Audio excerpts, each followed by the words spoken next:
Olá, sejam bem-vindos a mais um Panorama da Educação, um espaço virtual para a gente conversar sobre as atividades da Cátedra Sérgio Henrique Ferreira, do Instituto de Estudos Avançados Polo Ribeirão Preto da USP, e também sobre o que acontece de importante no cenário educacional.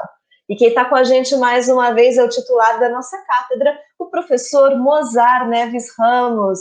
Como vai, professor? Bom dia, Thaís. Um prazer enorme começar uma nova semana com você e com todos que nos acompanham, e tratar um pouco da educação desse país. Na última sexta-feira, dia 2, o senhor publicou um artigo no Correio Brasiliense abordando os ventos nada favoráveis que andam soprando na educação brasileira. E dois pontos chamam bastante atenção nesse seu artigo.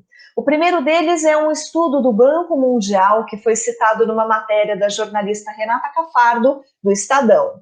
Esse estudo mostra que o fechamento das escolas por conta da pandemia pode acabar impedindo que 70% das crianças no Brasil aprendam a ler. E em vez de agir intensivamente para impedir que isso aconteça, o governo prioriza no Congresso a pauta do homeschooling, que é o ensino em casa, e também se preocupa com outras questões de cunho ideológico. Outro ponto que o senhor abordou no seu artigo foi um texto da Cláudia Costin, que é uma das grandes autoridades na área de educação aqui no Brasil, que chamava a atenção para o desmonte que está acontecendo atualmente no INEP, um órgão fundamental em termos de avaliações educacionais no nosso país. Tempos difíceis esses para a educação do nosso país, né, professor? Pois é, Thaís, nesse artigo que eu intitulei A Biruta da Educação, a biruta é aquele instrumentozinho, né, que dá uma ideia da direção dos ventos, né, se estamos em condições favoráveis ou não. Então, e na prática, o que a gente tem verificado é que os ventos, realmente, como você disse, não são nada favoráveis. Primeiro, a começar pela ausência da coordenação nacional do Ministério da Educação. Isso eu faço questão de repetir. Já falei aqui na nossa coluna, né, do Panorama da Educação, e essa ausência, esse descumprimento do artigo 8º da LDB por parte do Ministério da Educação. E essa ausência de coordenação, na verdade, termina desembocando em outras coisas que, em vez de melhorar, trazem preocupações, como foram apresentadas tanto na coluna da Renata Cafardo, né, no Estadão, como você disse, né, onde o governo, no Congresso Nacional, prioriza o projeto de lei do homeschooling. E, se a gente for fazer uma previsão positiva, irá beneficiar, no máximo, 7.500 famílias. Portanto, a gente está falando aí, sem falar se isso terá o impacto que se espera no desenvolvimento futuro da criança, daqui a pouco eu posso falar sobre isso, né? Mas vai beneficiar o quê? 20 mil crianças, quando a gente tem hoje 48 milhões de matrículas na educação básica desse país. Ou seja, se preocupa com um aspecto que tem um lado político, né, ideológico, que foi posto pelo presidente, né? Eu entendo até que, como isso foi posto no projeto dele para o país, e ele democraticamente foi eleito, colocando a questão do homeschooling, eu procuro respeitar. Por outro lado, priorizar, aí já é outra coisa. A prioridade do governo deveria ser exatamente um programa nacional de conectividade escolar, porque, como eu disse nesse artigo, o que reflete esse estudo do Banco Mundial é porque milhões de crianças no Brasil ficaram sem estudar ao longo de 2020 e vão continuar assim, porque o ensino presencial ainda será minoritário e certamente ele deverá crescer a partir da vacinação, quando chegar nos profissionais da educação, não é? Então, por enquanto, vamos ter ensino remoto, mas para essas crianças que não tiveram acesso ao ensino remoto em 2020, essas crianças vão continuar sem acessar a educação, né? Então, o atraso deve se ampliar ainda mais. Diga-se de passagem, tem um estudo muito bem elaborado e feito pelo André Portela, que é pesquisador da FGV de São Paulo, que ele apresentou no Conselho Nacional de Educação, mostrando que as crianças, não é, de adolescentes, porque o estudo dele tratou exatamente dos anos finais e do ensino médio. Então, adolescentes e jovens que não tiveram nenhum tipo de acesso a esse ensino remoto, o prejuízo educacional é de um retorno a 2018, ou seja, é como se eles perdessem 3 anos no tempo. Ou, em outras palavras, é como se o governo Bolsonaro não tivesse existido para esses adolescentes e jovens.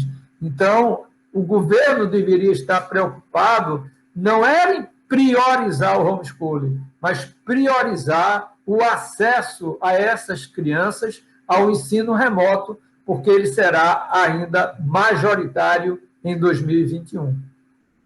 O outro ponto que você toca, não é, também foi exatamente essa questão da Cláudia Costinha, um belíssimo artigo. Né? Cláudia tem um artigo semanal na Folha de São Paulo, online, né, que sai exatamente no UOL também, e eu sempre procuro ler, ela me encaminha, leio com muita atenção, porque é um artigo sempre de grande qualidade, não só no campo da educação, mas no aspecto cultural também. E nesse artigo ela trata exatamente, ela faz uma analogia do desmonte que eventualmente está acontecendo no INEP, né, no campo da avaliação, né, na medida em que o governo procura levar essa área para o Ministério da Educação, lá para dentro do gabinete do ministro. Então, isso não existe. Não é? O INEP é um órgão que tem um histórico de grande credibilidade no país, passando por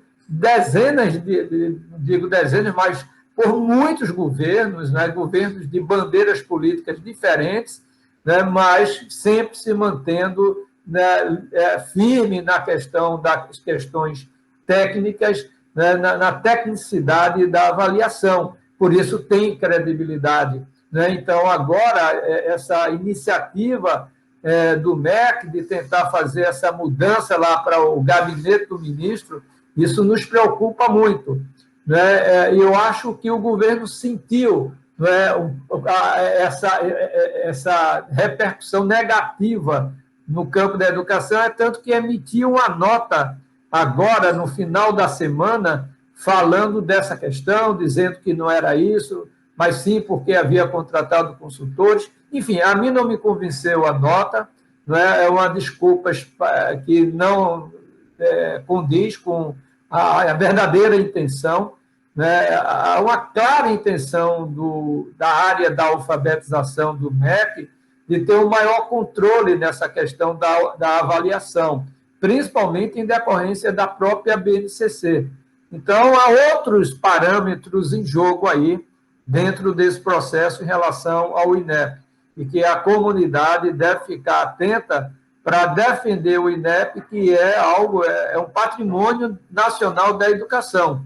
Né? Então, isso nos preocupa, e o artigo da Cláudia, intitulado As Muralhas da China e as Instituições, né?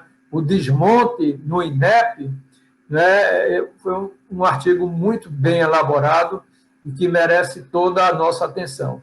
E apesar desses ventos ruins, professor, não é com esse clima triste que a gente vai encerrar o panorama da educação dessa semana. A FAPESP, que é a Fundação de Amparo à Pesquisa do Estado de São Paulo, está trabalhando um edital em parceria com a Secretaria Estadual da Educação de São Paulo para apoiar pesquisas na área de educação com base em evidências científicas. O investimento deve chegar a 30 milhões de reais e a previsão é que esse edital seja lançado ainda neste mês de abril. Para o senhor, que é um dos integrantes do Conselho Superior da FAPESP, qual que é a importância dessa iniciativa e que impacto positivo ela pode trazer? Pois é, Thaís, você e eu, a gente tem procurado fazer um pacto para que o panorama sempre termine com uma boa notícia. Não é? Acho que a gente está cansado um pouco de tanta notícia ruim nesse país.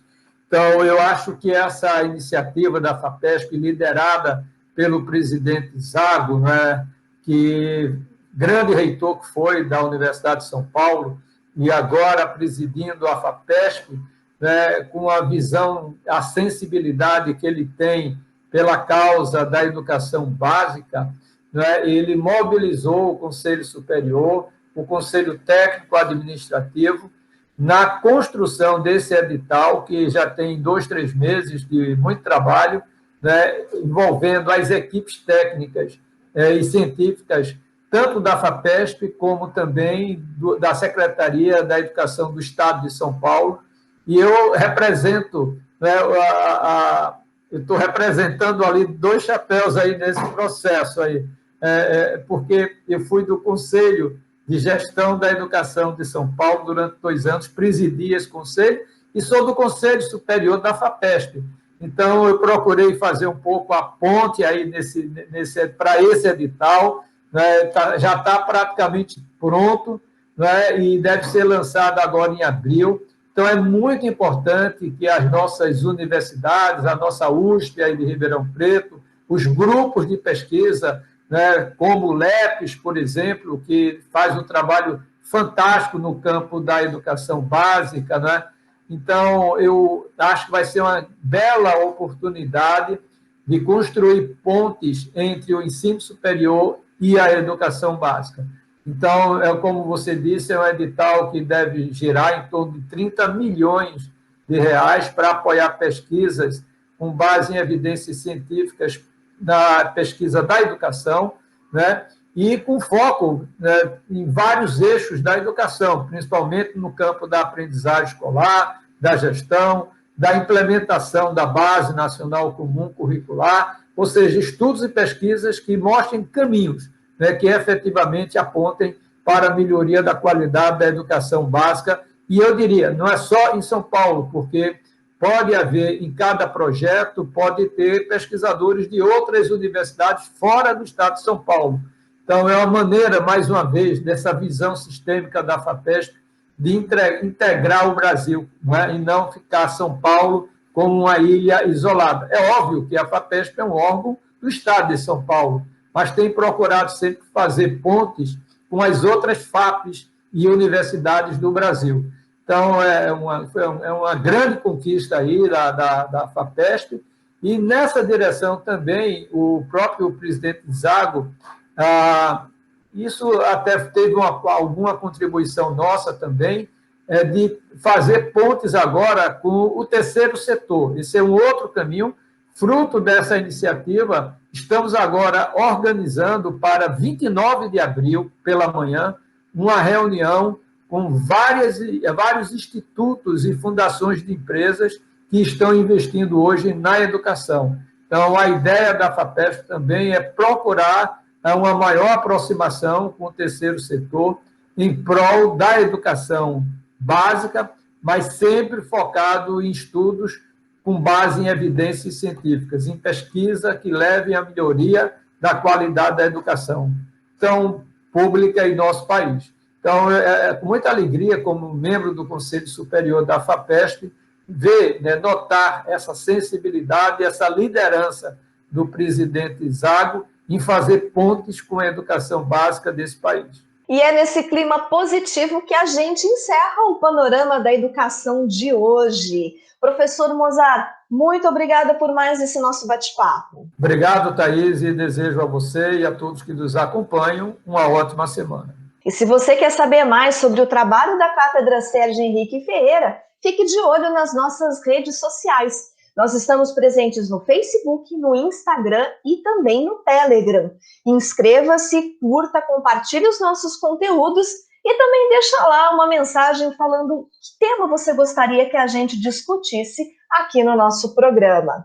E lembrando que o Panorama da Educação está presente também no formato podcast das principais plataformas de áudio. O programa de hoje está ficando por aqui, mas na próxima semana eu volto com mais um Panorama da Educação. Até lá!